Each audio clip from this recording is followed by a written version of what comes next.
today's the day.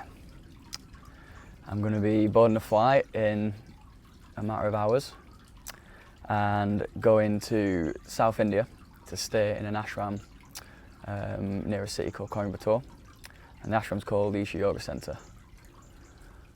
Yeah, it feels a bit surreal, especially that I'm going to be literally getting in a car in an hour to set off. And this has been something in the planning for about 7-8 months now. And yeah, it feels like a big step in my life.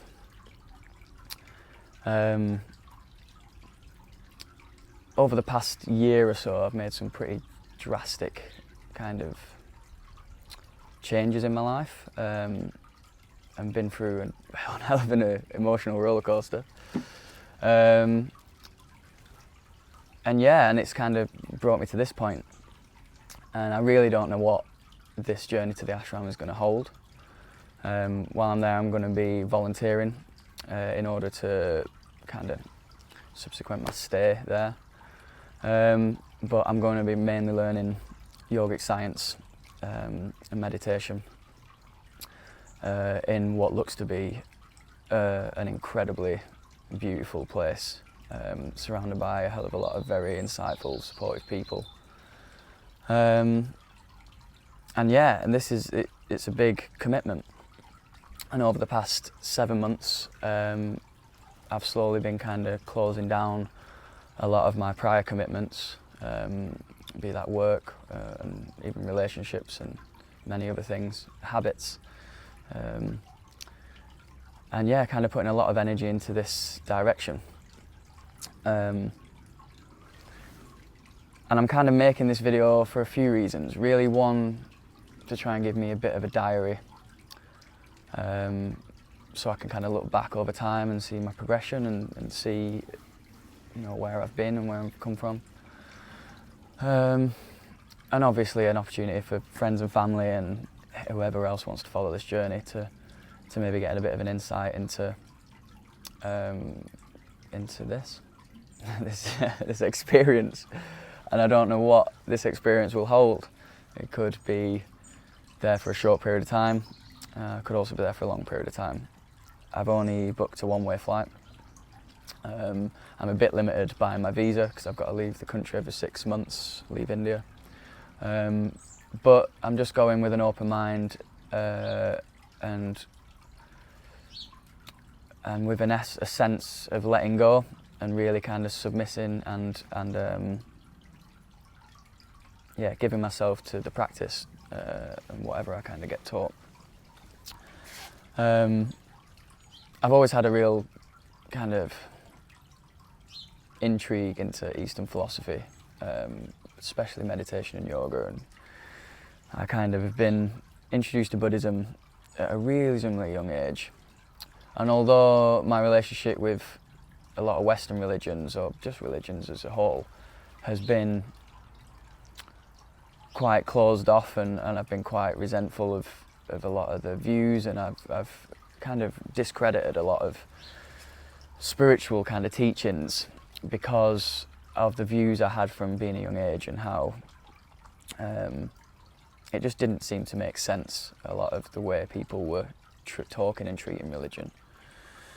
But Buddhism really rang true with me because it wasn't so much a religion asking you to have blind faith. It was almost very theoretical and logical viewpoint of life. And through its means of meditation and yoga, gave you the ability to understand life more profoundly and deeply, but more importantly, I think, understand us on an individual level. And kind of gain more balance. I think yoga in itself means a union. And I think, especially in today's day and age, we find ourselves so lost in the rat race of life, through work and stress and politics and everything, environmental changes, and just the pace of life, especially in these parts of the world, can be so hectic. And it's so easy to get lost in thought and emotion. And really just feel senses of fear and stress and anxiety, and I think anxiety and stress are just such a prone state of emotions for most of the world at this current time, and we're in a very turbulent point, and I think that's as a world as a whole. And I think a lot of these techniques, such as meditation and yoga, can really give us the chance to kind of reconnect with the fundamental aspects of ourselves and to see the stress and worry about so many things for what they are, and enable us to keep a kind of balanced well-being in our day-to-day life. And the essence of these techniques is ironically incredibly simple, because really all we intend to do is to try and be present in this current moment to the best of our abilities. And by doing that, we can stay away from worrying about the future and stay away from worrying about the past. And we just live and exist within this moment. And I think when we can cultivate the abilities to do that more frequently throughout the day and ground ourselves more regularly throughout the day, we then have a more clear view on how to deal with what life throws us, which inherently is going to be tough. In Buddha's own words, life is suffering, and it is. And for good reason, because without suffering and going through pain, we don't work towards the light, and we don't work towards betterment and improvement. And we have nothing to compare bliss and ecstasy to if we don't experience the other. But over, kind of the past year of my life, so I've made some drastic changes. I was in a 6-year relationship after leaving university with one of my best friends. And that was an incredibly transformational time, and we achieved so many mutual goals.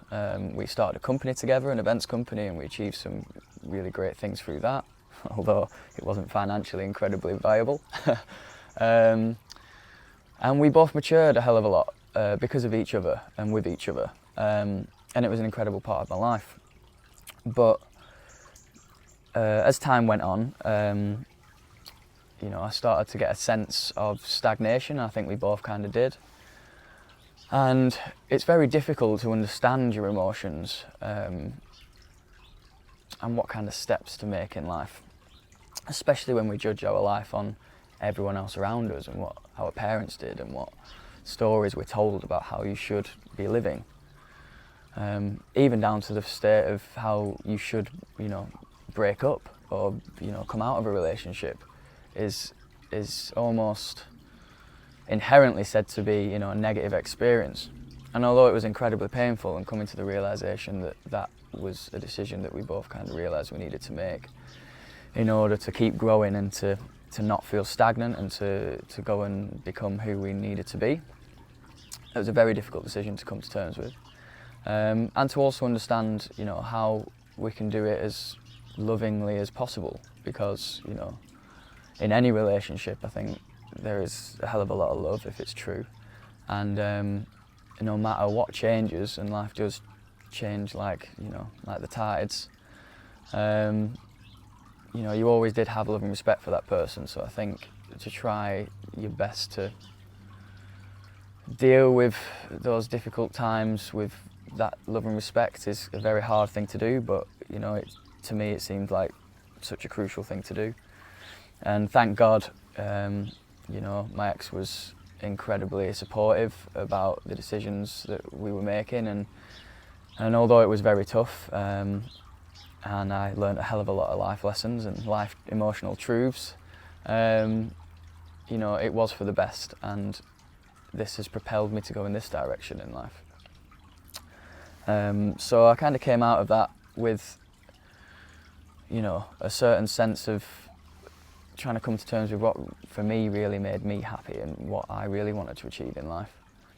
And I think, within the relationship we had a lot of mutual goals and dreams, and you compromise and you meet in the middle and you work along that path. But to really sit on your own without anyone else's kind of judgment or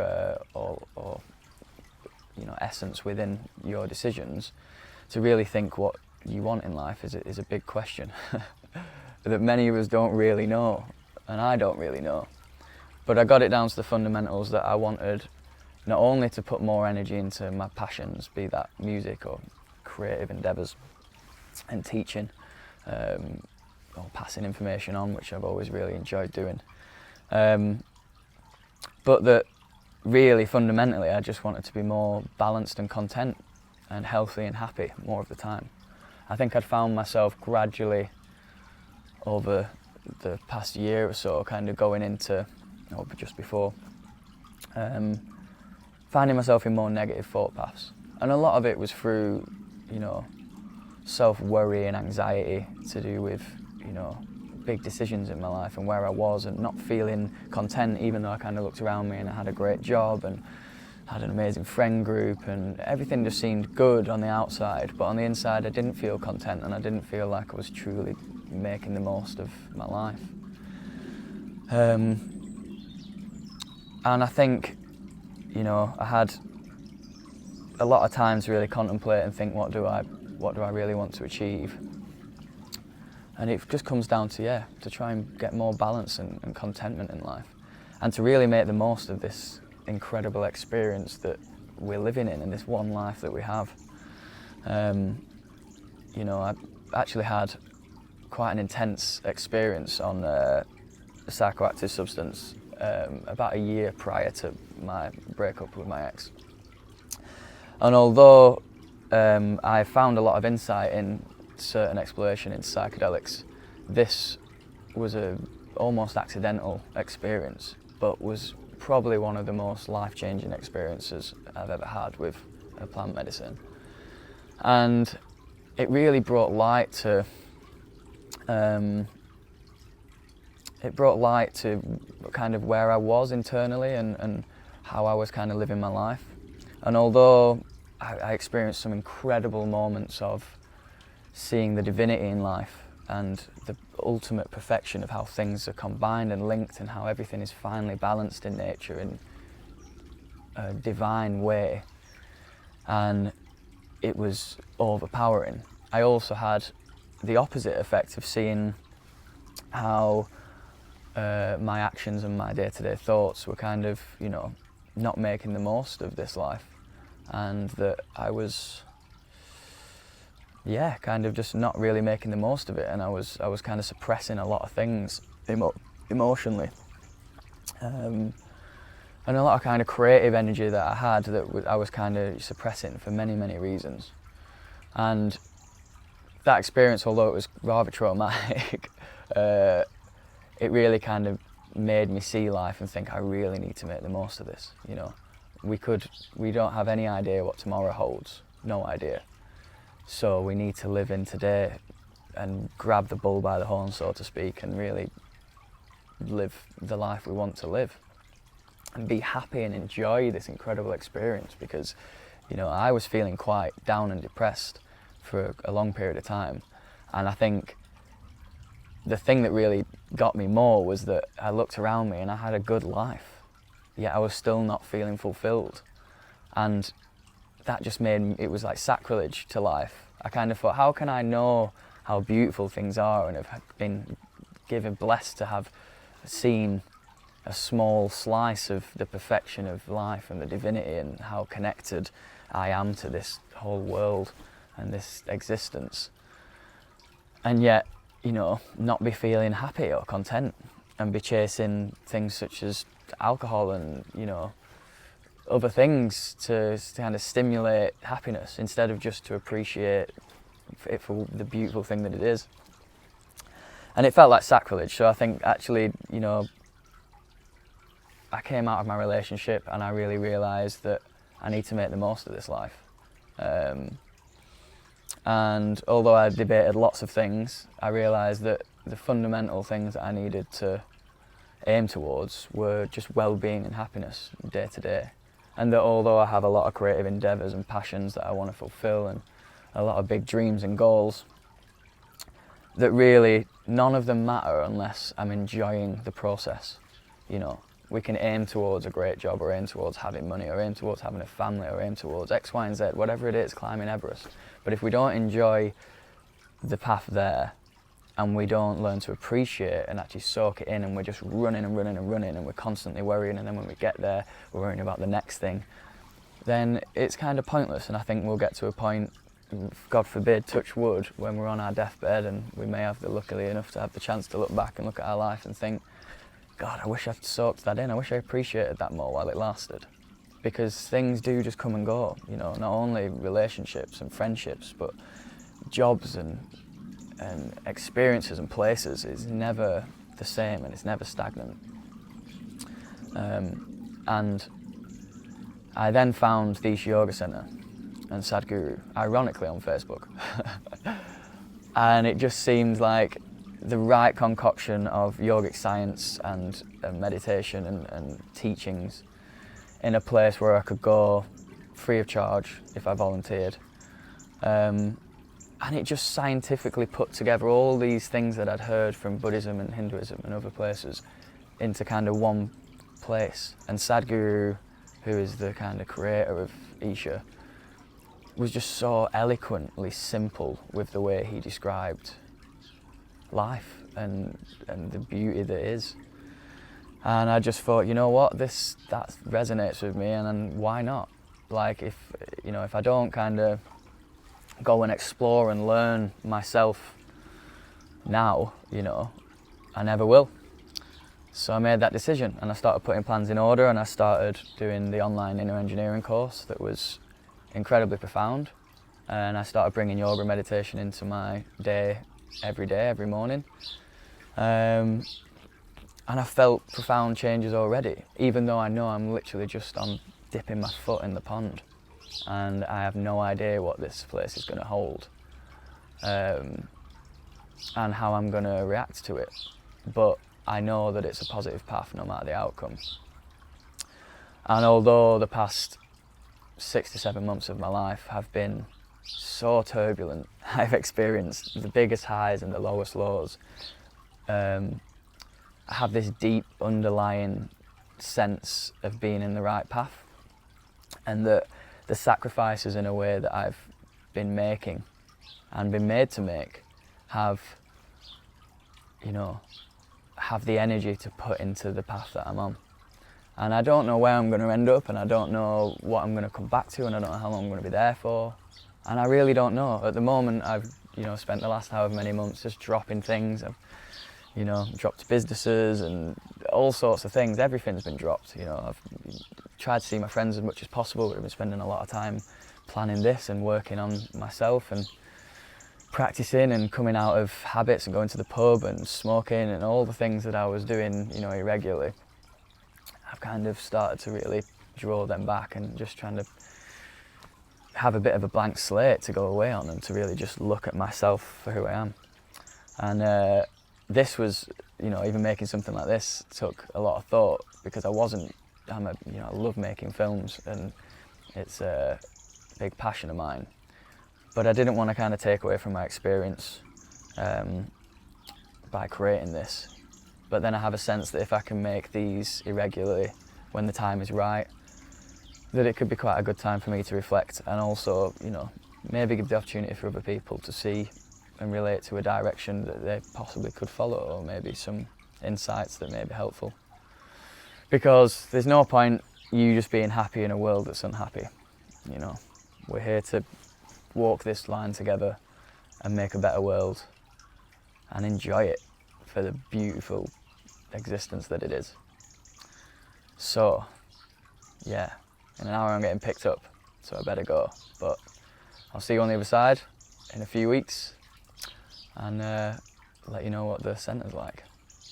Namaskaram.